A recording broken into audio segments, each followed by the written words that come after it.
I think we need 2024 to be the watershed election that's going to smash the ANC's majority and bring change. And that change will come from within existing political parties and maybe some new players. And I think it will involve some elements of the ANC, which is why it's going to be very interesting to see how the center holds the ANC after this conference. I don't think it's going to hold. I think it's coming down to some final showdown between the RET faction and the reformers. And either way, someone's going to be leaving that conference later this year with plans to form something new or break away or do something more drastic.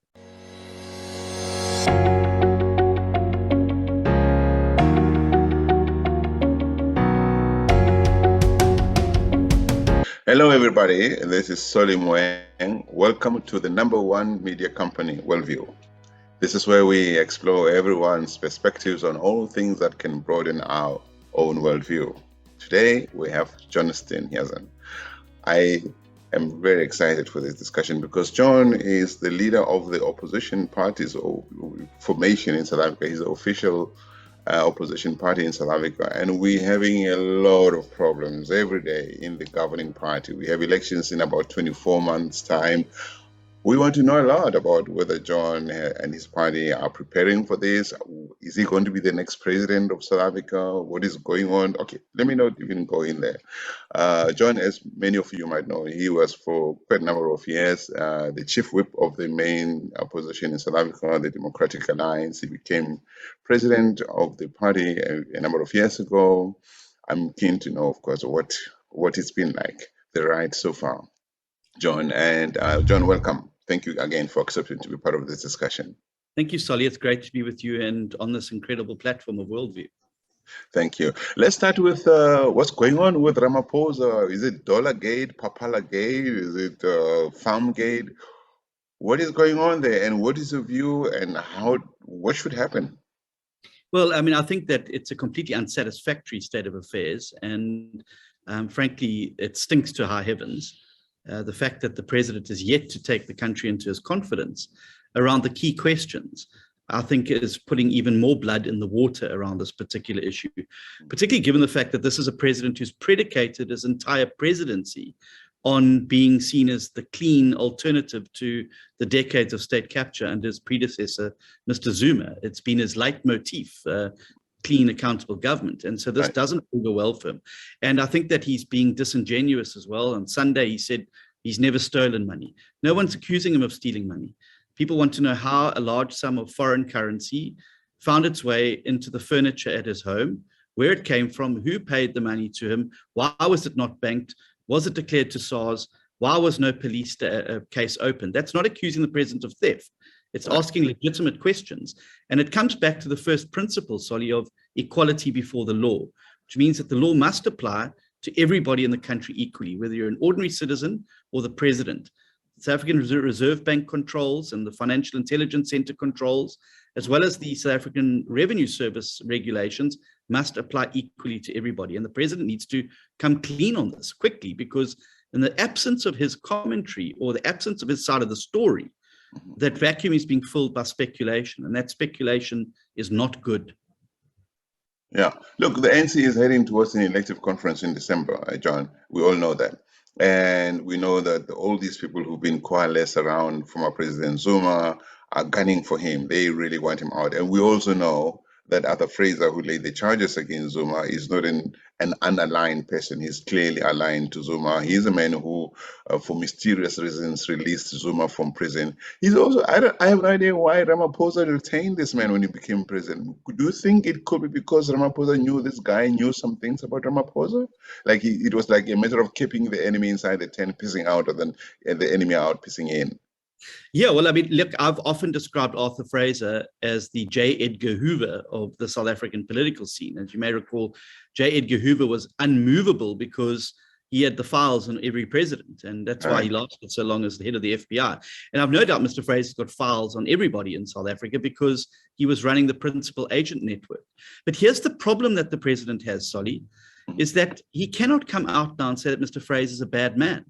Because just last year, when we legally challenged Mr. Fraser's appointment as the head of the Correctional Services Department, the president himself deposed an affidavit to the court in which he extolled Mr. Fraser's virtues and set out why he was the right man for the job and why there were these allegations unproven. He can't now turn around and say Mr. Fraser's a terrible man when a year ago he himself signed an affidavit to the courts that this is a fit and proper person. So he's in a dilemma now. I have no doubt that this has got to do with the ANC's internal factional battles, and I think there's going to be a lot more that emerges in the run-up to the election. Right. But what we have to do is divorce the personalities from both the consequences as well as the accuser. It shouldn't matter that it's Arthur Fraser that's made that. I think we need to look and examine the facts, and those facts need to be tested, and they shouldn't just be discounted because they happen to come from Mr. Fraser. Hello, everyone. If you're interested in advertising on WorldView, drop us an email at worldview.help@gmail.com. We will send you an advertisement guide, which will include the rates and the process involved. A typical shout out for your company or project will be between 45 and 60 seconds. By advertising on our platform, you'll be supporting a company that wants to improve the public narrative. Once again, send us an email at worldview.help@gmail.com, which you can also find in the description below. Now, back to the interview. Yeah, but I mean, because it's Arthur Fraser and we know his alignment politically within the factions of the African National Congress, we should be mindful, especially you as leader of the main opposition in Parliament, that there is similarly a growing possibility that Ramaphosa will be removed as president. And if he does get removed, we're going to have, God knows, I don't know whom, replacing him. What would that mean for opposition positioning in South Africa and for the elections in 2024? Look, I think that we all wanted to give the president the benefit of the doubt. And I think that the problem here is that he is not defending his corner and not coming out with the facts. And that's putting everyone in a difficult position. We can't divorce, we have to divorce the personality from the principles here. And the principles are that we must have equality before the law. And as Mogoeng so eloquently set out in the Nkandla judgment, the role of the president in society at the apex of our political system, it requires an extra duty of care and diligence to not only be seen to be upholding the law, but also to be doing it. And that's a dilemma we find ourselves in. So yes, the consequences in the ANC are ghastly, but you can't keep somebody in office just because you don't like the alternatives and turn a blind eye to the fact that they have done wrong. I think the president can survive this if he comes out quickly and makes a full disclosure, takes the public into his confidence, and moves on. But the longer he remains hiding behind an investigation into something that happened 2 years ago, I think that it's putting more and more blood in the water. And he's giving a stick to his opponents to beat him with. So believe you me, I'm very concerned about what the ANC is. And that's why I believe that we have to move past the ANC for South Africa to survive going forward. But you can't say, well, because we don't like some of the other candidates or the potential, that we will turn a blind eye, because then it means that the law is selective in terms of who it is applied to, and then we're on dangerous ground. So, I mean, whatever happens in December is going to have huge ramifications for the political scene in South Africa, potentially at least. If Ramaphosa gets removed, we have no idea if there's going to be an ANC president, what's his, Mahashola from the Free State, or Mkhize, or God help us. knows who else. Yeah. Are you guys in the Democratic Alliance looking at these scenario plays? Are you saying to yourself, scenario A, Ramaphosa remains president of the ANC/South Africa. This is how we're going to position ourselves for 2024. Or scenario 2, somebody else from the RET takes over. And are you guys thinking in those lines?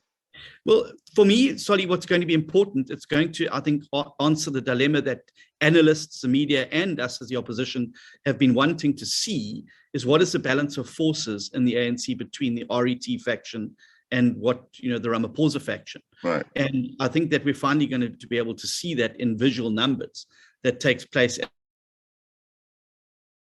at that conference. That is because I've always said that we need a realignment in South African politics, and that realignment has to be around values and principles, and the ANC has to split or be brought below 50% for us to bring change in South Africa.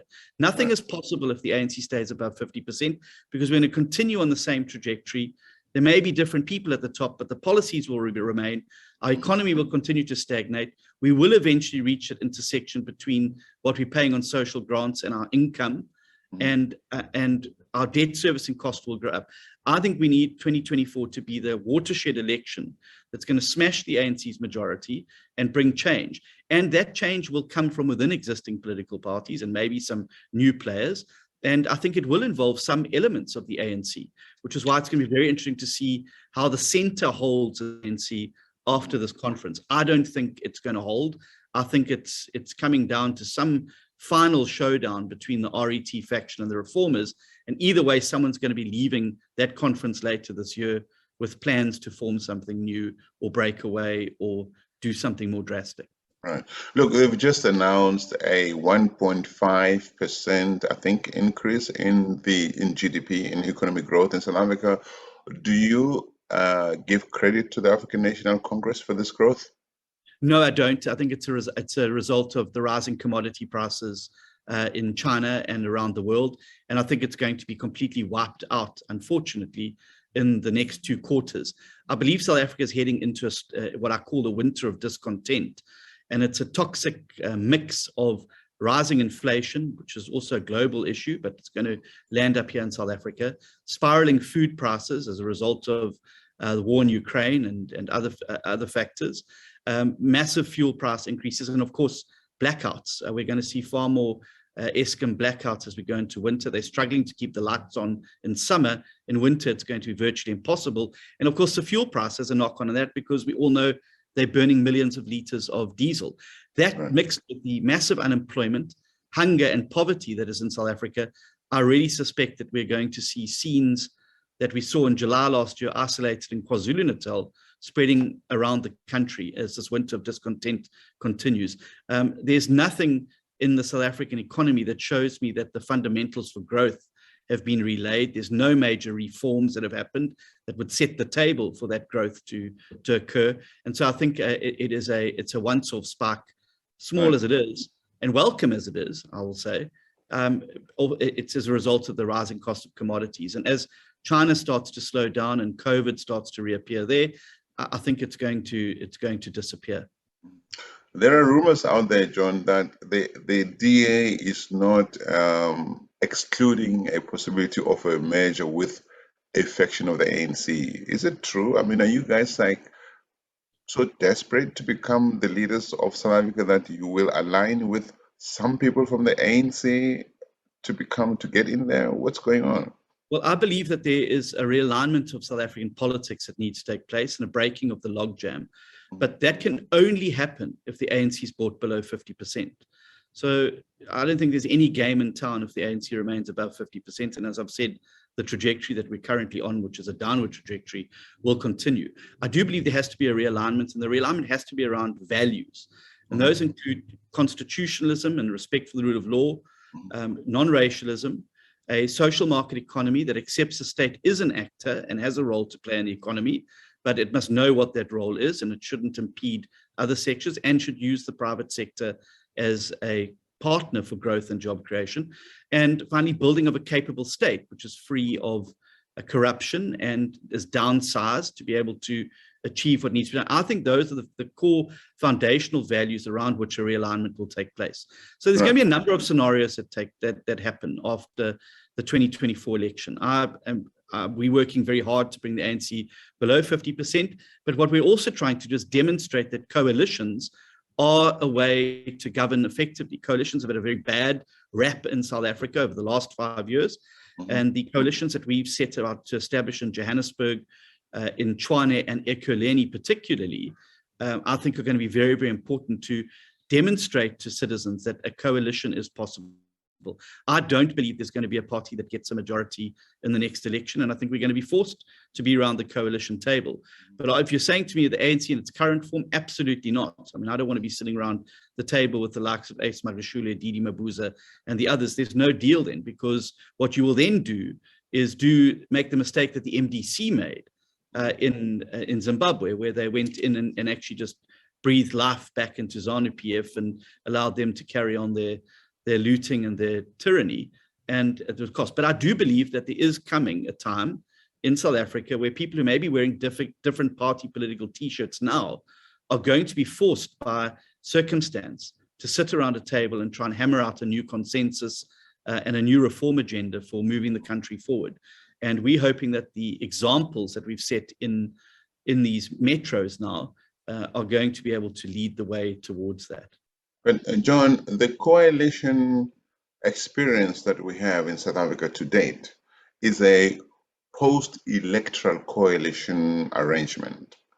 I would like us to talk about a pre-election. For now, my understanding is that you, John, the leader of the DA, hopes that if you win, you might become the president, if you come up with a big numbers out after the electoral lotto of 2024.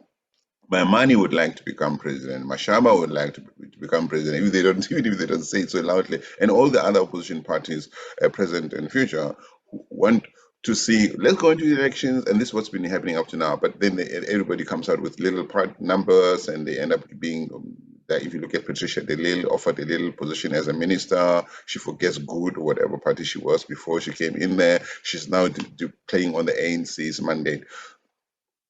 Would you consider working with other like-minded people in South Africa, known and unknown, to form a coalition ahead of 2024 and agreeing to stand behind the person, man or woman, who stands the best chance to lead South Africa into the future, rather than saying, let's go into the elections first as a DA and we'll see whom we align with?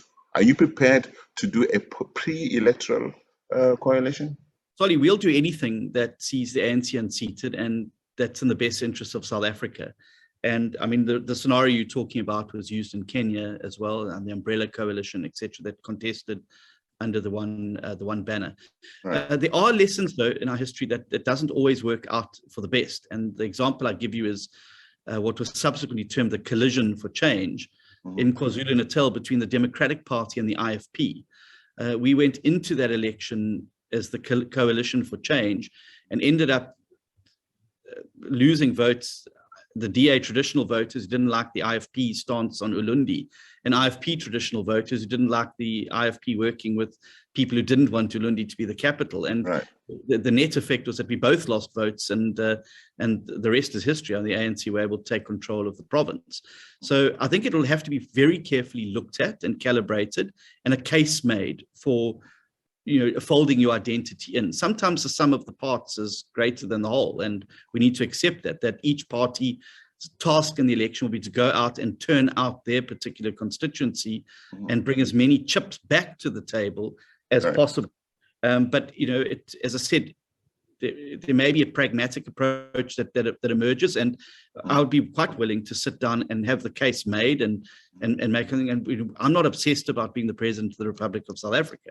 I'm obsessed about us getting the ANC out of power and us bringing in some form of government that's going to be able to drive the reform agenda that's so necessary to get the country off this high debt, low growth, high unemployment, and high poverty trajectory. So I'm open to looking at any means to insert the ANC, but it must not come at the cost of our greater project. Are you prepared to work with ActionSA, with the One Movement South Africa, with the EFF, Homelessness Party, the Kutas Party? Are there people that you are more likely to be there are people willing? There are already people we're working with in Johannesburg. We've got a 9-party coalition in Joburg. We've got an 8-party coalition in Ekurhuleni. We're busy involved in Nelson Mandela Bay with 10 parties there. But sorry, the big lesson we did learn, though, from the 2016 experiment is that the coalitions have to be based on values and principles, a shared program of action, a clear delineation of the red lines that would not be crossed, and the purpose. So ganging up a coalition just for the coalition's sake doesn't always work out. And we saw what happened in Joburg, particularly, where the EFF tail ended up wagging the dog. And you started to see some of the things that we are very opposed to, that don't sit in with our values and principles, being applied in the council, and rent seeking starting to take place, because the EFF were able to hold such sway over the then mayor. And, we ended up, with the mayor that was working harder to keep the EFF on board than his own caucus. And where there's not a values fit, I don't think it's sustainable. And I think that's why the coalitions that we have in place now, because the coalition negotiations started this time, not on positions, but on shared values, a program of action, behavior that would be acceptable and what would not be acceptable, and the parties signing on to that has brought an element of far more stability than we've seen in the past, which is why we've been able to pass budgets now in all three of those municipalities, despite significant opposition, and particularly in Ekurhuleni's case, where we ran a minority government, we were able to get these budgets passed because the parties understand and share these values. And I think that's important. But I will work with anybody who shares those values and principles. I would thank you, John. I would like to clarify one thing for me. There's a perception out there. Now, you mentioned the mayor of Johannesburg. Of course, everybody, people who know this, you're talking about Herman Mashaba. Now, there's a perception out there that Herman Mashaba is being accused or has been accused by the Democratic Alliance for having gone out unilaterally to form some form of agreement, entente with the EFF. Is this true? I mean, was the DA aware that in order to get things done in Johannesburg, there would have to be some kind of association with the devil, between brackets, or were you guys surprised by Herman Mashaba working with the EFF? Well, I think that there's a difference between working with and getting done what needs to get done, and turning a blind eye to rent seeking and the type of things that the antithesis of your government. So we've seen now, I mean, it's been a matter of public record, the Vanilla Fleet contract in Joburg, where there was huge interference from the EFF. Yeah, but was there agreement by the DA that there would be some kind of coalition of sorts with the EFF? Yes, of course. Remember, Maimane negotiated that coalition in 2016. It was a negotiated thing. There was a press conference held where Maimane and Malema and others. But Maimane was not an individual; he was a representative of the DA, right? Yes, of course. So it was a decision made by the federal executive of the DA, and case was made. And I'm saying to you, we learned a lesson in that, when you get into bed with people who don't share your values and principles, it's going to end badly, and that's exactly what happened in Joburg. Okay. Now, before people start thinking that this is a sweetheart interview, do you think this is a sweetheart interview? I never expected a sweetheart interview from you. You don't feel this is a sweetheart interview, do you? Okay. Not at all. Okay, good. So you went to Ukraine recently, and people were like, why in the world did you go to Ukraine when so much needs to be done in Cape Town, in KZN, and what is the report back, and what impact or influence was he hoping to have in Ukraine? Can you tell us a little bit about that? Sure. So, I mean, I'd first of all start by saying, Solly, that just because you're focusing on one thing doesn't mean you don't care about others. As politicians, you've got to focus on a variety of issues. And I think it's myopic to expect you to say, well, because, there's a problem in a certain section of South Africa, that you shouldn't care about, other things that are happening elsewhere. The war in Ukraine is having and is going to have a devastating impact on South Africa. And I think that people read Professor Gumedi's latest report that came out. South Africans are now starting to realize that this war is what's driving the cost of food going up. It's what's driving the cost of fuel going up, all of which affect every South African. But importantly as well, it's going to affect our food security. 80% of our fertilizer in South Africa comes from that region. And having been at NAMPO this year and chatting to farmers, they're very worried. There's been a 300% increase in fertilizer costs that have come out there. So those things are going to have an impact on South Africa and on Africa. And I've always believed it's important to go to source, get as much information as possible, and bring that back to allow you to make informed decisions about the way forward. I think government should have been there. But have you done that, John? I mean, have you come back to say, okay, guys, I've just been to Ukraine? Because people seem to be just commenting on the pictures of yourself posing and with bombs and whatever stuff. Have you come back to say, okay, I've just been to Ukraine. This is what I've seen. This is what I think. These are what I think are the implications. I've released a YouTube video, which has had a large number of hits, where I set out very clearly the 4 Fs: food, fuel, fertilizer, and freedom, and wide impact on Africa and South Africa. And I would encourage you and viewers to go online. It's available on the DA's YouTube site, and to go and have a look at it, because it sets up very clearly the case for what I've made a number of suggestions to the South African government about what needs to be done. One of these, and the most important for us, is for us to be pressurizing Russia to open the port of Odessa and stop the blockade so that we can get that grain and food out of there. I think it's absolutely essential that we make sure that we are able to get that food and grains into South Africa as quickly as possible, because it's what's driving the huge cost of food and fuel. Sorry, I'm just plugging my computer in. I'm not disappearing. That was about to die. And so I really think that, I think it was a cheap shot, frankly, of some people. Yeah, you'll get cheap shows in. I'm used to that. I mean, as I said, there's one way to avoid criticism in this world, and that's sit in your hands, do nothing, say nothing, and be nothing. And I think you know me. It's impossible for me to do any of those things. No, I don't want you to shut up. I don't want you to shut up. Yeah.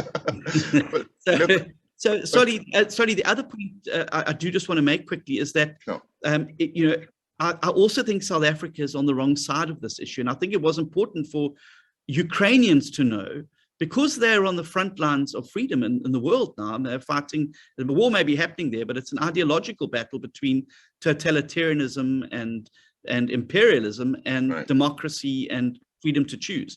And I think it's important for them to know that not all South Africans agree with government's position on this matter. Sure. And many of them responded and said, well, what would South Africa expect us to do if one of its neighbors just rolled tanks over into one of its provinces and said, well, now we're taking over Limpopo or the Northern Cape or the Northwest?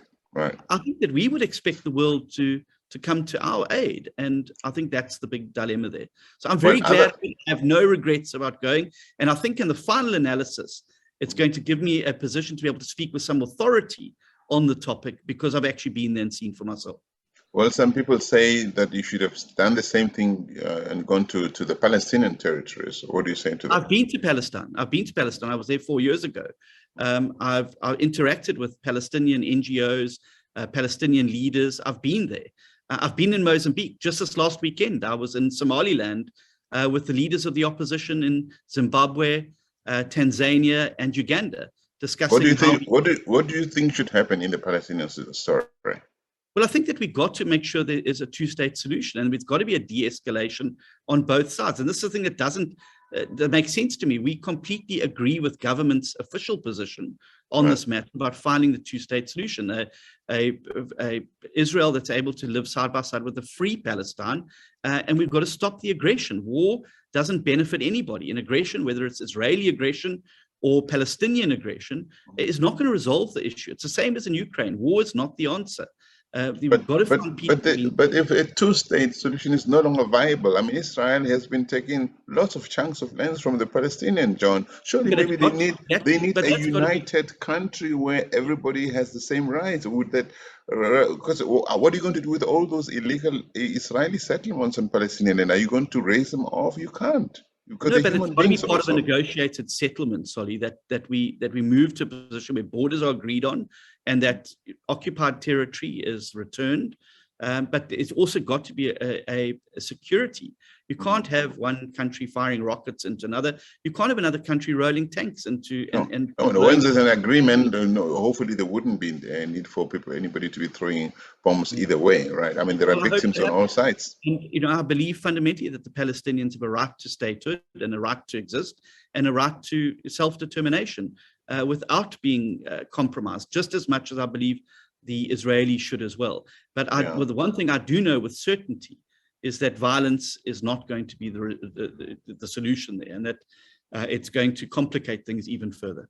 Okay, John, you are the main official opposition. I don't know where this term comes from. Official opposition. Comes from the Constitution. Oh, okay. Official opposition. So the South Africans are expecting you guys to be prepared, not to be a one-issue party, and I'm not saying you are, because I don't think you are. But are you guys thinking in terms of saying to South Africans, here is an alternative South Africa that touches on energy, education, health, social services, even be this very difficult topic, foreign There's relations with South Africa between relations between South Africa and the rest of the world, relations between South Africa and Africa, and I would like us to talk about that. So, are you guys preparing a full picture of what a post-ANC South Africa would look like? Yes, sorry, and it's a clear focus of the DA. And since I've become the leader, we've invested a lot of time in policy development, and we're releasing policies every couple of months around these key issues. We released our empowerment policy last year. We have released just a few weeks ago a housing and energy policy, as well as an immigration policy. And these are all available on our website, and are going to be the basis of the manifesto for the alternative in South Africa. But far more important than that, Solly, is actually demonstrating this where we govern, which is why we're going to focus on the next year and a half and making sure that where we are in government, that people see, feel, and experience the DA difference. And so we're able to demonstrate. It's far more powerful to do rather than say. And that's why projects like the Conradi Park inclusionary housing project in Cape Town is so important, because it is a life-size model of the DA's alternative, where you don't consign poor families to the periphery and the urban edge. You bring them closer into the city in mixed-use developments in a public-private partnership that makes it sustainable. And we believe this is going to be the model for housing, for instance, going for, and it's captured in our policy. We're absolutely not one-dimensional. And that's the other thing that frustrated me about the criticism of the trip as well. Sorry to go back to it. Is that, yes, there are issues in South Africa, and I've been there. I was the only politician on the ground when the July unrest broke out. I went into Phoenix while the bullets were flying, while the shopping centers were burning. I went all around Durban then, just as I was in KZN when the floods broke out. And yeah, there was a problem with when you went to Phoenix. There was a problem there with some things you said. I don't remember exactly what you asked about. No, there were posters that that were put up in the election. Okay. Which again were John. John, so you mentioned empowerment. You didn't say Black economic empowerment or Black empowerment. Up to now, since the end of apartheid, when you say empowerment, we're talking about the empowerment of Black people. And I'm thinking that Black must, I imagine that it includes what they call political Black, colored people, Indian people. Is the DA's post-ANC empowerment policy a race-based policy? No, it's not a race-based policy, and we don't believe that race-based policies have worked.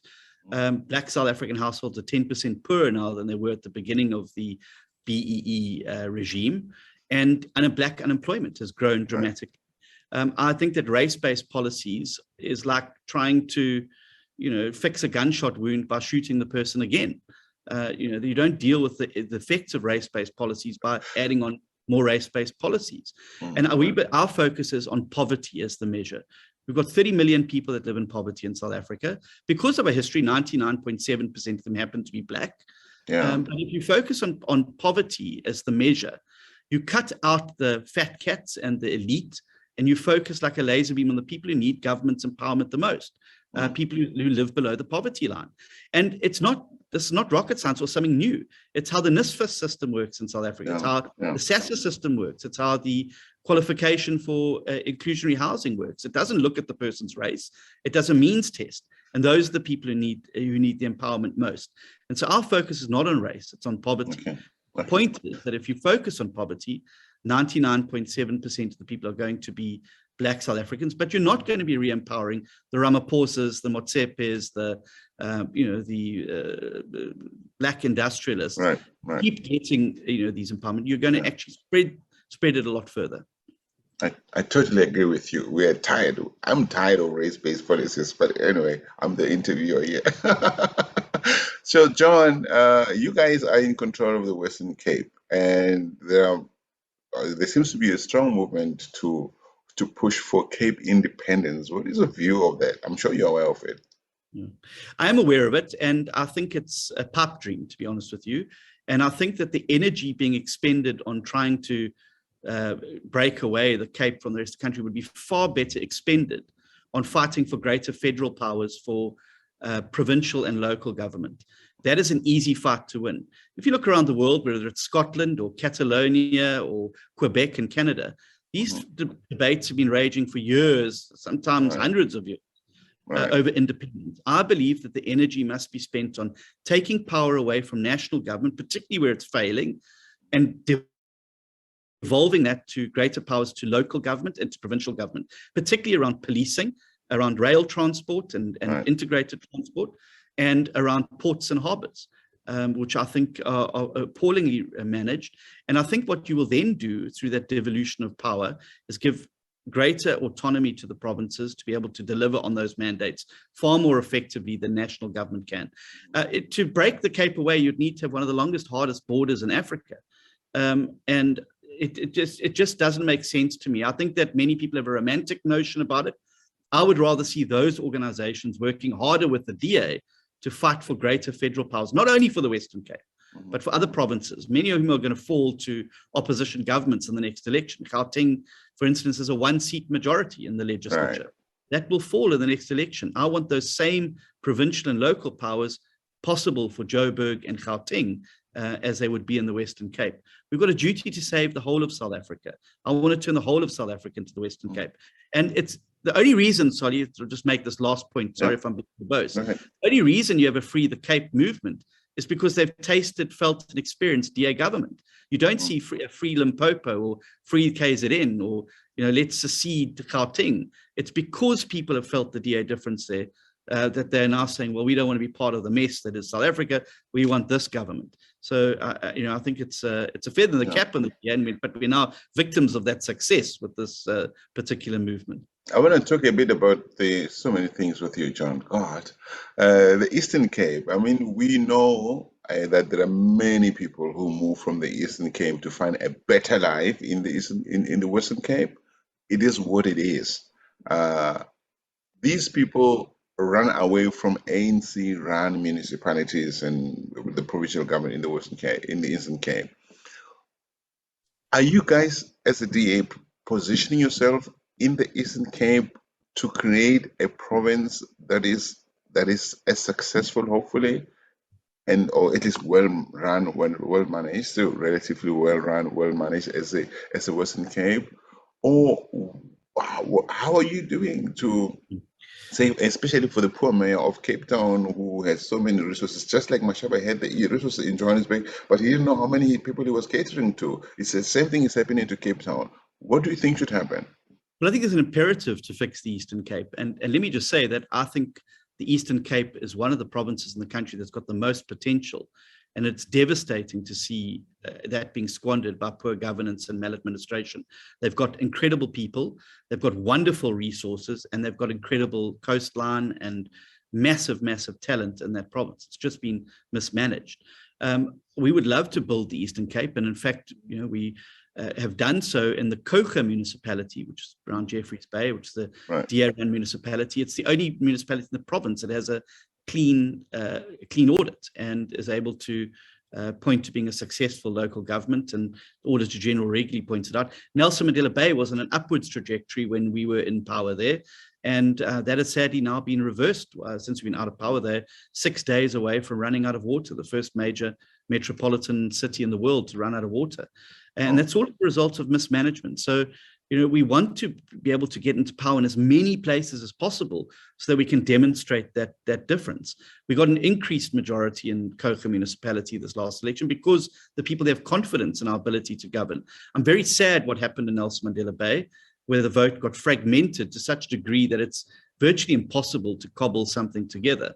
And the ANC are making hay from that. But absolutely, not only the Eastern Cape, we want to fix KZN and Northern Province, Northern Cape. All these provinces deserve good government that's going to work for them and not for the politicians. But ultimately, John, it's up to the political parties like the Democratic Alliance to convince voters that they can give them a better deal, right? It's not, of course, we come from a history where many, especially Black people in South Africa, have grown up with the idea of the ANC being their savior. And many of them have walked away from the ANC, thankfully. Many of them still remain emotionally attached to the idea of the ANC.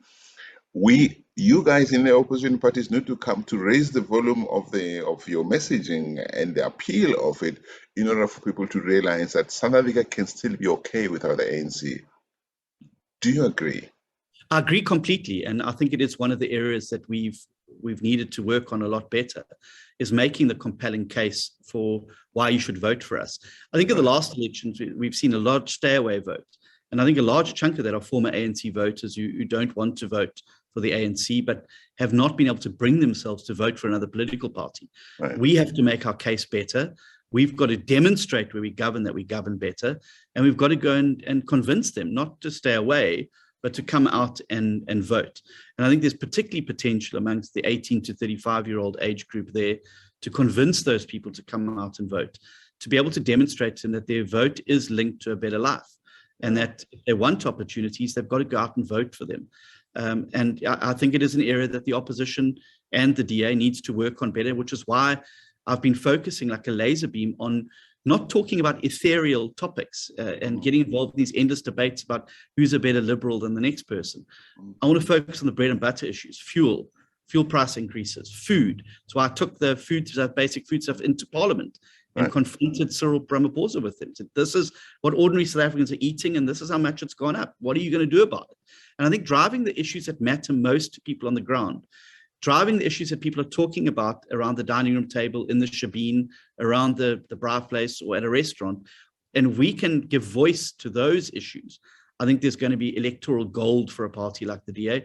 And that's why I've deliberately positioned the party more as an on-the-ground, effective party, driving key issues that matter to ordinary South Africans, and not these endless debates that matter to politicians, but which don't put food on the table and don't actually matter to ordinary people on the ground. Yeah, thank you. So let's go back to the Western Cape. The Western Cape, first of all, my first question there is, do you agree that colored people were not white enough under apartheid and that they are not black enough in the new dispensation? Yeah, I do think that there is an element of that, and I think it's reflected in that growing dissatisfaction in that community. And I also think it's a product, Solly, of what happens when resources dry up and opportunities dwindle, is that people retreat into race groups, safe spaces of culture, tradition, and language. And I think we've seen that happening, particularly in the colored community in the Western Cape, and it's referenced by the emergence of nationalist parties there, like the PA and the sort of Cape Coloured Congress and those parties. Right. And what happens when resources dwindle and dry up and people don't feel they're getting a fair deal? I think the way to overcome that is by growing the economy and creating more opportunity, rather than saying, well, I'm not getting opportunities because I've got a certain color. We've got to, grow the opportunity so that there's enough to go around for everybody. I do think there's a sense of alienation and a feeling of being marginalized, and we're working very, very hard to overcome that as a party in government in the Western Cape, and we try and reflect that in our leadership in the Western Cape, as well as our councils, etc., and appointments that we make to try and show that this is not the case, and that we're better together rather than retreating into little nationalistic or tribal or language groups. But the Western Cape was officially a colored preference area during apartheid. Now, my sense is that there are still many people who consider themselves colored, who seem to want those privileges, those colored privileges, to continue. They think colored people must be privileged in the Western Cape. And then you have the conflict with accusations leveled at the DA, generally from outside Gauteng and other places, where they say, you don't pay attention to a black Guguletu, Khayelitsha, all those black townships. So are you finding yourself having to please the colors at the expense of the so-called black Africans in Cape Town, Western Cape? No, because we don't give preference on the basis of race. It's done on ability and need. And I would just like to say, I mean, the criticism, is Guguletu and Khayelitsha where we would like it to be? Absolutely not. But I think if you compare a Guguletu and Khayelitsha with an Umlazi and a Kwamashu, I think that the level of service, the quality of service from the city and the province is far higher than they receive. Yeah, but be careful with That's not. Yeah, I'm being careful. I'm saying it's not to say that that's something to be proud of. I'm saying it is a measure of the fact that we accept there's work to be done and we're not there yet by a long way. And that's why a large portion of the budget in the city of Cape Town goes towards providing services in those areas. They don't necessarily vote for the DA, but it's irrespective of that, we've got a duty as a government to roll out those services, and we will continue to do so because it is the right thing to do. And I think there's a long road to go to deal with the spatial inequality that still exists as a result of the apartheid policies, and that we've got to work every day to overcome them. Are we there yet? Absolutely not. Are we further down the road than many other places in the country? I would say that would be a fair assessment. But I think it's also, in fairness, we need to have a conversation about a seemingly growing phenomenon in some of these black townships in Cape Town, where people, say the fire brigades come in to put out a fire, ambulance people get attacked. I don't know, are they the instigators behind these activities? How does the city of Cape Town get to provide the services needed in these townships when the people who get sent there to help provide the services get attacked? We need to talk about that, right? Yeah, of course we do. And I think it's about, obviously work needs to be done on conscientizing people about how devastating it is. And we're having to now send security services with ambulance and fire personnel, even the fire in Langa on the way there, the fire brigade was stoned. I don't know why people want houses to burn and people to suffer, but there clearly is an element of that there. And I think we've got to get to the root of what is driving it and what we can do to assuage those particular fears. One of the suggestions we made that some of the fires are deliberately set because it allows people to jump the queue for housing opportunities. I would hope that's not the case, because there is genuinely a human cost to that strategy, and it's devastating. It literally tears people's lives apart. But I do think that, and I don't want to use the term social compact because I think it's completely abused, but I do think there needs to be a greater engagement with understanding what is driving that particular behavior and what you can do to disprove the theory that is doing, and so that when someone starts throwing stones at a fire brigade, that the community themselves deal with that person and say what you're doing is wrong, this isn't right. So John, Cape Town, or the Western Cape, has had or have had problems with gang violence, and a lot of it seems to be, I'm not saying it's exclusive to Cape Town, we're talking Cape Town here. No, yeah. A lot of it seems to be linked to drug, organized crime, drug lords who seem to be running an underworld economy, or in Cape Town. And the government of the Western Province of Cape Town and the city of Cape Town seem unable to root out this gang violence. Why? And let me just add to my question. Many of these gang leaders, some of them are notoriously known in South Africa and in Cape Town, seem to own some lavish businesses in the city, nightclubs and beach areas where people go spend a lot of money. So they feed the beast all the time.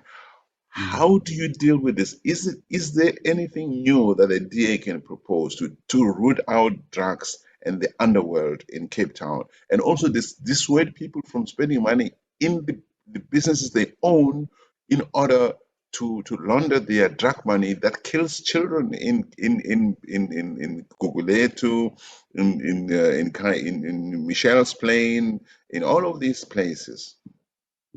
Yeah, well, I mean, I think that it is a problem, and it is one of the frustrations that we have, that you run a province and you get into office and they're the levers of government, but that you can manipulate to change things, but some of them are glassed off. And one of these is policing, and it is a function of national government, and we're at the mercy of the National Police Authority, and that's one of the reasons why we believe there should be police reform, and that you should allow more localized policing to take place. The province has got no say on the deployment of police resources in the Western Cape. Its role is reduced to monitoring and oversight. And there's nothing around deployment. But Solly, we can't just sit on our hands and do nothing about it, which is why the province and the city, through a partnership now, have deployed 1,000 new police officers in the Western Cape. And the pilot project for this was Langa, not Langa, Inyanga, far more preferable to trying to police from a national level. And I'll give you an example. The drug trade and the gun trade is firmly linked to the Parliament trade. The city, and the province have now had to fund units to go and deal with Parliament poaching, because we understand that it's linked very much to that very same underworld. Right. And so I think that the key lies in the solution lies in giving greater power of policing to cities and provinces, and giving them greater ability to deploy those resources. The police to population ratio at Gugulethu and Khayelitsha is amongst the worst in South Africa. Why is national government resisting this to give you guys more power? I'm not sure why they do it. I think they probably enjoy the fact that there's this crime problem in a province not governed by them. Right. But I think that's short-sighted, because they also have voters that live in those communities. But what I don't understand is why every international practice and best practice example shows that by devolving policing to a local level, it has a far greater impact on moving the needle against crime. Definitely. And I think that is why the city's not sitting back. For instance, trains.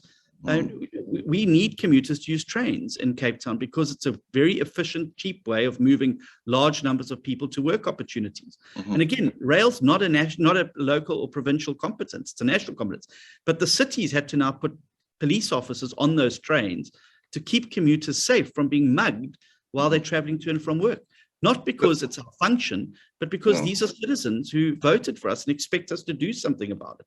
Yeah, so that's why you guys in the opposition or benches, you need to work harder to get in there and implement the systemic changes such as these. Because while the ANC runs the national affairs and national policies, it doesn't seem to understand that there are changes that need to be made. It's like so stubbornly holding on to old ideas. You guys have to work really, really hard to get in there and take away these powers from the African National Congress. I couldn't agree with you more. And that's the thing that frustrates me about the president so much.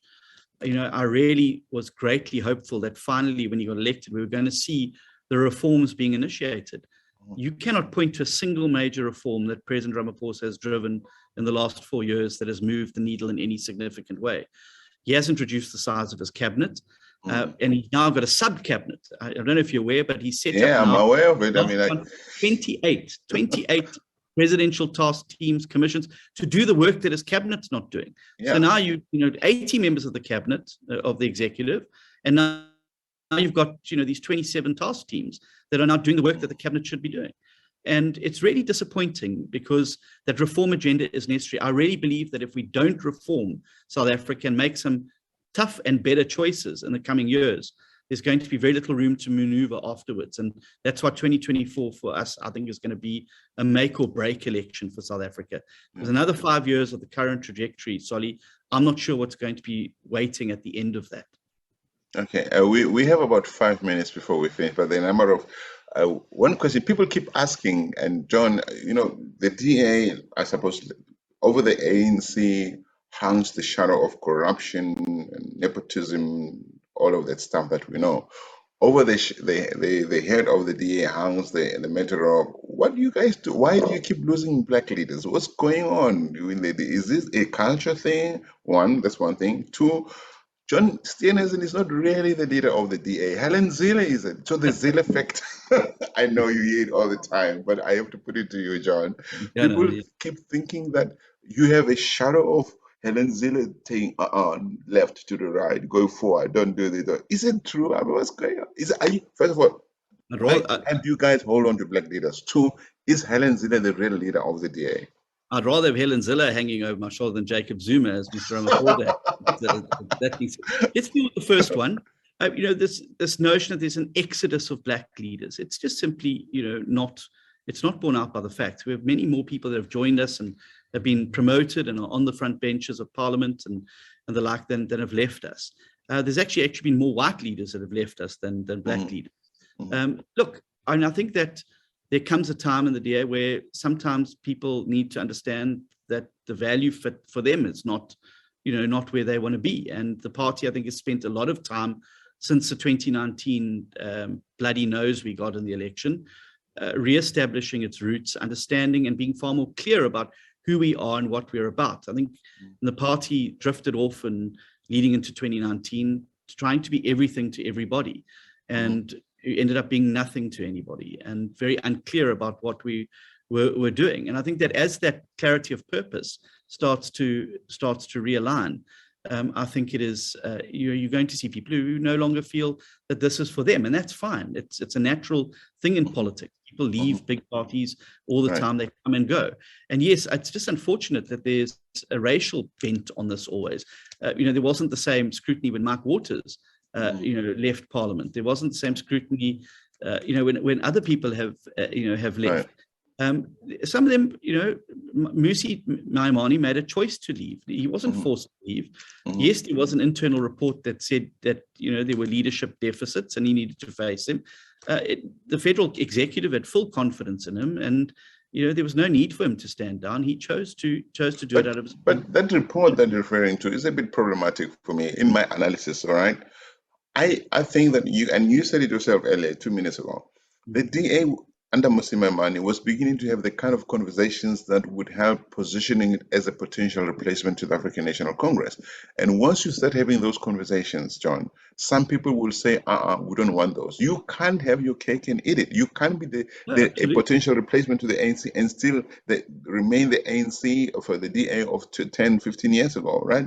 So what? So you guys, when you lost in the last elections, you needed to say to yourselves, all those people that all that weight that we're going to shed, it's going away. It means that we're having the right conversations in order to position ourselves to be the most attractive party for more Black people, because there's no way that we can lead South Africa if we don't have more Black people that are following you. Of course not, sorry. And so I agree with you. Why did you not look at it that way? Instead, you seem to have looked at it as a failure of leadership. We lost so many people. Those people had to go, because you're already saying, what kind of party do you want to be to become the replacement to the ANC? The problem is we lost votes across the board, Solly. So, there's one thing about, dumping some voters and gaining others on the swings. We lost on the swings and the roundabouts. And that was because people were ambivalent about who we were, and we were very unsure about what we were trying to be. And I think that a clarity of purpose and a clarity of policy was absolutely essential. There are people in South Africa who are very conservative and hanker after an apartheid past. They are not welcome in the DA, and the DA will be a very unwelcoming place for them, because we believe in merit and diversity and making sure that the DA represents all of South Africa. It would have been very easy for the DA after the last election to say, oh, well, we're going to retreat now into some sort of right-wing lager and, we haven't done that. We've gone out actively now with a policy proposal that would include more Black people in the economy. I think that Black South Africans would be far better off under a DA policy regime than they currently are under the African National Congress's policy regime. And we have to do that. We also have spent a lot of time growing our own timber. If you look at a lot of the people who come in and leave, Solly, they're people who have been parachuted in, they come into the party, and then at the first time they have some adversity, they're the first to leave. I look at people now, my Deputy Chief Whip and our national spokesperson, Siviwe Gwarube. She came through our Young Leaders program and has built her career. People like Solly Malatsi, people like Solly Mzamanga, people are coming to the fore now in our federal executives and our key positions who have shared the values of the party and understand what needs to be done, and are not just simply looking for positions and power. And I'm very proud to work with those people, and those are the people that you're going to see in the coming weeks and months who start to take on a far more prominent role, because I've been very clear that the party's got to be more than the leader. The party's got to be. But you have been losing people. You have been losing people to ActionSA in recent months. Are you worried about that? Do you think it's a trend that's going to continue? I'm not worried about it at all, and I think there are a few more, particularly in Gauteng, that you're going to see jumping over. I think they're ideologically there already. And that's fine. I mean, people, if they want to be in another party, they must be in another party. I'm not worried about ActionSA at all, because I think they've still got to pass some tests. Right. It's not a democracy there. Herman Mashaba is the self-appointed leader of ActionSA. All their provincial leaders are appointed by Herman.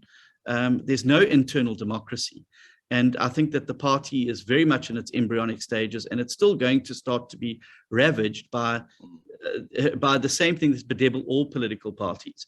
Mr. But it Malema's seems to be growing. I mean, if you look at recent by-elections, the ActionSA seems to be growing. It seems to be like the fastest growing party. Look at Soweto, for instance. It's very easy to be the fastest growing party when you're coming off a base of zero. And I think that the last by-election in Soweto, where they said they were going to take the ward and only they were big enough to beat the ANC, well, they were pushed into third place by the EFF. I think they mustn't overpromise and underdeliver. And as I say, the party's got a long way to go. And also, I think they're in the sweetheart stage of their relationship with the media. The honeymoon stage? Yes, a honeymoon stage. I mean, if I'd got rid of Makosi Khoza in the way that Herman Mashaba got rid of Makosi Khoza, you can imagine the headlines that would have been out there. Right. DNAs and victimizing, black talented women. Instead, you're racist. The media glossed over the fact that, she was booted out of that party, despite having been the face of their campaign in KwaZulu-Natal. But I'm not sure that she's quite a character, that lady. But that's a discussion for another interview. Yeah, that's a discussion for a whole nother show. John, is there anything that you hoped I would ask you that you would like to say that I haven't asked you? I mean, I really wanted to talk about energy, your support of renewable versus fossil fuels. Are you guys working at using the Cape Town, the Western Cape, as an example, for instance, to become less dependent of the grid? We haven't spoken about Eskom. I mean, Eskom's that is the big spectre that's looming over South Africa, and the heart of unemployment and inability and inability to do the job. We already are in Cape Town, have a hydroelectric power plant that allows us to keep and shield citizens. But here's the thing. We're not going to wait anymore for Gwede Mantashe, the king of coal, to move forward on this issue. Right. We've got to shield our businesses and our residents from load shedding. It is devastating to the economy. It's job shedding of epic proportions. And so we've got 6 municipalities now that we've said, go out and become Eskom free as far as possible. And they are in a race now to do it. The top 2 contenders are Cape Town and Stellenbosch, and they're in a fight to the finish to see who can be the first municipality to be load shedding free in South Africa. And the days of us going to court and asking government if we can move into the space are over. I've given instructions to the party that we will move into that space, and government must take us to court and convince the court why it's wrong for a municipality to keep the lights on, to keep the factories open, and to keep the jobs going. And I think that would be a very interesting case. But we can't sit back and wait for national government anymore. But you also need to say, and this is my last question, hopefully, you also need to save residents of Cape Town. And I'm one of them. Okay, I live in Europe now, in Switzerland, because I've been hounded out, I have to say, by people in the name of the ANC out of South Africa. But my home is in Wynberg, Cape Town, John, okay? And the residents there, my neighbors, and I'm sure other neighbors across the province and maybe the country, are being threatened by street people, homeless people. Okay, I mean, where do you draw the balance between being humane in dealing with and being afraid to walk on your own pavement in your own neighborhood because you get stabbed? I was robbed. I was in South Africa in April. I was attacked by people with guns and knives. They took my bike in my neighborhood. Yes, they took my bicycle. I had big knives and a gun facing me. What do? I gave them my bike. I had to run. I ran on my cleats. I was able to, there was a time when I was able to ride or to go for a jog in my neighborhood. I can't now. You can't anymore. People, I'm still in my neighborhood watch, John. Homeless people had taken over the streets of Cape Town. What are you guys doing about it? Well, it's a very frustrating, and I'm really sorry to hear about your experience, Solly, because people need their bikes in South Africa now because of the petrol price. But to say that, look, COVID has made things very, very difficult. And one of the reasons that we're fighting the national state of disaster that is still in is that you can't evict people, you can't move people along. And the city's lost 2 court cases already in the last week. With the we pay rates and taxes. Exactly. And that is the problem. Is that the city's powers to move people along and move homeless people back to shelters. And it's not because there's no shelters. There's plenty of shelters. There's no city in the world, in the country that has social workers out on the street. But our hands are tied, particularly with homeless. And I feel your pain. I live in Sea Point, so I feel the same issues around vagrancy, homelessness, and the like. And it is very frustrating. And we're hoping that we can get these national disaster regulations lifted so we can actually start to deal decisively with the issue. The reality is there's no reason for anyone to be living on the streets in Cape Town. The Kulenborg shelters under the bridges and the main city centre provide plenty of accommodation and counselling. They just don't allow you to use drugs inside that. There's a big program on trying to repatriate people with their families, particularly street people. But as long as people know that the city's powerless to move them along, the more emboldened they're going to be. And it is a huge frustration, I know, for the mayor particularly. And it's a huge frustration for the council. And we're under a lot of heat from residents, and rightly so. It's not the residents' fault. They're right to express themselves to the councillors and to the leaders in that. But the residents are also right to expect safety and health.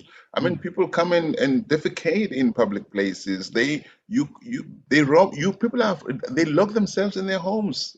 It shouldn't be happening. It shouldn't just be the rights of the homeless. It should also be the rights of those people who pay their rates and taxes to the city of Cape Town.